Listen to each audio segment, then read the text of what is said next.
Hello, everyone, and welcome to the 15th Sunday of Ordinary Time. And today's readings helps us to tackle this issue, which can present itself to us. God is very close to us. God upholds us in being. God dwells within us, okay? And so a lot of times, and I know I've talked about this before, I know especially being influenced by some Eastern sort of practices, we can get kind of esoteric about things. We can kind of think that God is really hard to get, or there's certain methods that we need to use for God to hear us and that sort of thing. And that's not the case. And that's something that's addressed today in our first reading from Deuteronomy. Okay. For this command that I enjoin on you today is not too mysterious and remote for you. It is not up in the sky that you should say, who will go up in the sky to get it from us and tell of it, that we may carry it, or cross the sea? Who will cross the sea and get it for us and tell of us that we may carry it out? Notice something very near to you, already in your mouths and in your hearts. You have only to carry it out. Okay. So again, a lot of times it's like, well, God doesn't talk to me. Okay. I am so far from God, these sorts of things. Or, some people will join some cultish sort of things and or get into some weird stuff. No, God is here. God is here, and God is yearning to be with us, and he's waiting for our response. And that brings us to the gospel today. So a scholar gets up and he's trying to trick Jesus, and he asks Jesus, well, what are the two greatest commandments? Okay.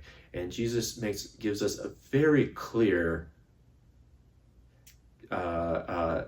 priorities here. He gives us a very clear way to live. He says the two greatest commandments are to love God and to love your neighbor. All right. That's not something that you need a doctorate in. That's not something, that's something that can be taught by everyone to everyone, right? That's in our hearts is what it's in. And then the guy tries to justify himself and say, well, who is my neighbor? And Jesus gives this beautiful story about the fact that the Samaritan is really the one who carries out real mercy. Now, the Jews and the Samaritans have nothing to do with each other, but it's the Samaritan who ends up being the one who really shows love and mercy to his neighbor. Okay, and so that's the one who is truly loving his neighbor. So again, this isn't rocket science, and I know that at times it's good that we have really intelligent theologians. We need our St. Augustine, we need our Thomas Aquinas and all that sort of thing. And not everything is clear all the time, right? So I'm not trying to say that, and it's not a fundamentalism or anything like that. But for the basics, and in order for people to know what to do, it's here. And to get to know God in basic prayer is here. And our understanding of getting to know God, it's always just here. All we need to do is turn around. The word for conversion is metanoia, right? It's kind of just turn around, and there's God. Okay, we always need this conversion and repentance in our life.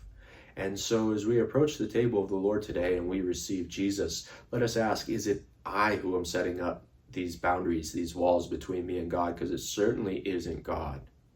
Okay, and am I trying to do things that are too complicated? Am I waiting for something that's just not going to happen, right? Am I trying to be something I'm not? But rather, am I keeping things simple? Am I just simply turning to God and having a conversation with him and surrendering my life to him? So, Lord, as we approach the table of the Lord today, and you have made it so easy for us to just receive you in the Eucharist, and literally you are going to dwell in us, and we can know that physically. Jesus, please help us to know that you are here, you are in union with us, and we just need to talk to you and grow in love with you so that one day we may see you in heaven face to face.